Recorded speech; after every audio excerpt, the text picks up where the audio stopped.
તો મંચ પરથી થાય છે, ત્યાર પછી કાગળ પર પણ દેખાય છે, પણ જમીની સ્તર પર વિકાસ શોધે જડતો નથી. આ વાત મહીસાગરના અંતરિયાળ વિસ્તારમાં જઈએ તો સમજાઈ જાય, જ્યાં પંચાયતમાં ભ્રષ્ટાચારની પોલ ખુલી. બેશરમીની હદ તો ત્યાં થઈ જ્યારે કામની મંજૂરી મળી ગઈ અને જે કામ થયું જ નથી એના ફોટા બતાવી તેના નાણાં પણ પંચાયતને મળી ગયા અને કામના નામે એક પથ્થરો પણ મુકાયો નથી. જુઓ આ અહેવાલ.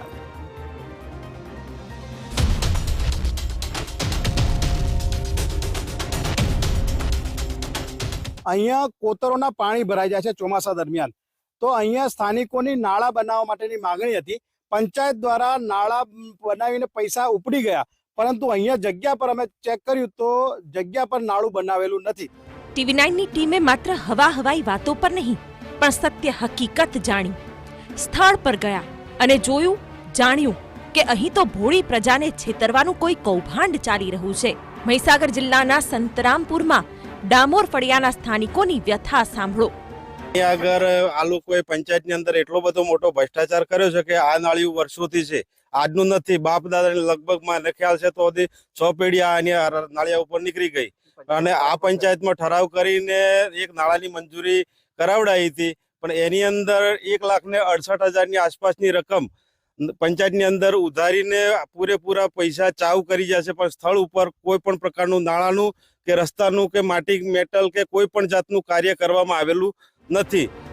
હજી તો તમે આ આક્ષેપો સાંભળ્યા. હવે તમને અમે આ વાતની ખરાઈ કરીને પણ બતાવીએ કે જેમાં પંચાયતના સભ્ય જ પોતે કહી રહ્યા છે કે નાળું બનાવવાના કામમાં મોટી ગરબડ થઈ છે. હું પંચાયત સભ્ય છું સાહેબ, અને અમારા હસ્તક બી ઠરાવ છેલ્લા છે નાળાના, પણ આ લોકોએ આ નાળું સ્થળ પર બનાવ્યું નથી. સ્થળ પર નથી અને એના પૈસા ઉપડી ગયા.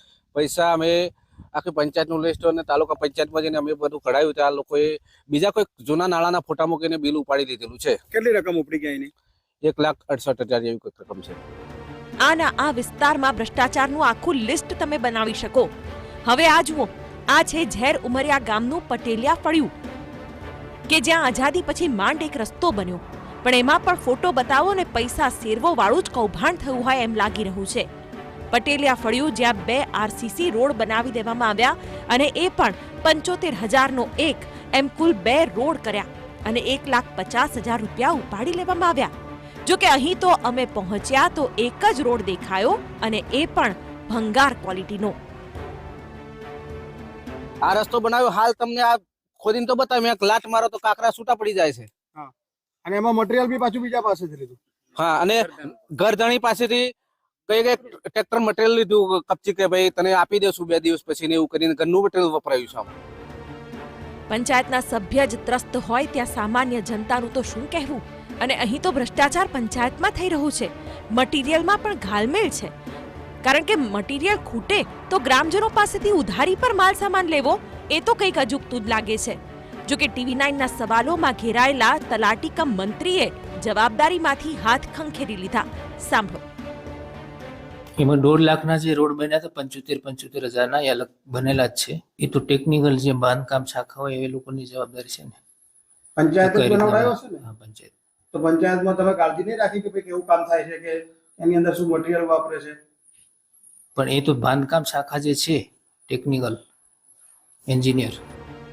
સાહેબ, તમે તો ક્યાં ગયા અને શું જોઈ આવ્યા અને હવે સવાલો સામે મૂંઝાયા? એમાં જ સમજાઈ ગયું કે ભ્રષ્ટાચારની તો એક આખી ચેન સક્રિય હોઈ શકે છે. હવે ભ્રષ્ટાચારની આ કહાણીમાં બીજું એક એડિશન ઉમેરીએ. મહીસાગર જિલ્લાના ઝેર ઉમરિયા ગામમાં ગ્રામ પંચાયતની કચેરીનું સરકારી નાણાંથી મકાન બનાવી લેવાયું છે. જો કે કામગીરી ખાનગી મકાનમાંથી ચાલતી હોવાનો આક્ષેપ ગ્રામજનો કરી રહ્યા છે. પૂર્વ સરપંચના પ્રતિનિધિઓ જ ગામનો કારભાર ચલાવે છે.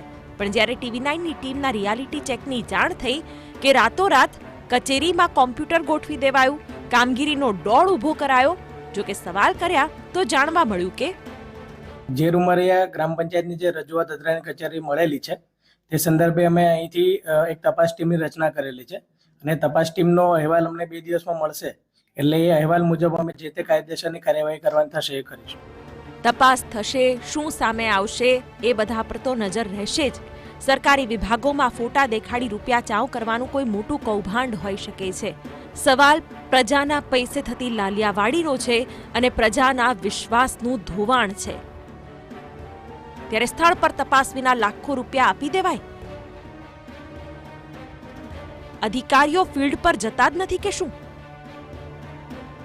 કે તેરી ભી ચૂપ મેરી ભી ચૂપ, આ પ્રકારનું કોઈ ધુપ્પલ ચાલી રહ્યું છે.